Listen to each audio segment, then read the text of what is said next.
This is just a friendly reminder to ladies who have been going through the change that's menopause or they've had a hysterectomy. Don't tell anyone. You don't have to tell anyone that you've gone through it. And there's a reason why.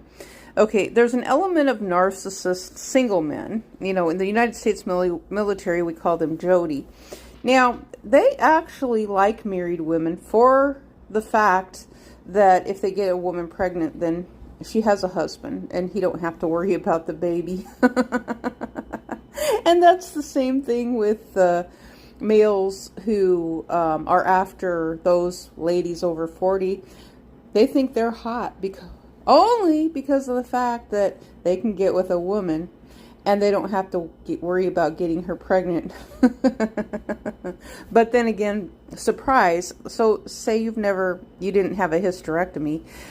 Aunt Flo might come up to surprise you from time to time. That's something that I've heard, so is that Aunt Flo, that's what they always talked about and said that, they said, if you're over 65, they said, you still are going to need to use birth control because they said you still have viable eggs and you could still get pregnant. And so they are advising women over the age of 65 to use birth control for that very reason, because she can still get pregnant, So the thing is,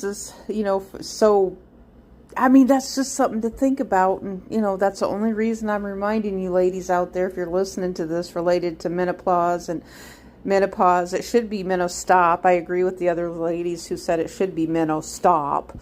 And, and if you've had a hysterectomy, don't tell anyone, because then that's a sure thing. Then men will be after you for that very reason, just specifically for their own self-satisfaction.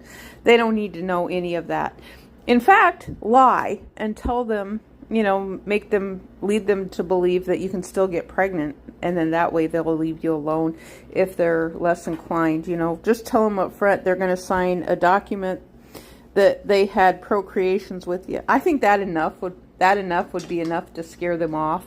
Tell them that you need them to sign a documentation that you're going to take care of the baby for the next 26 years. Let's say 26 years. It's got to be 26 years because with inflation, they're going to be taking care of the baby for a long time.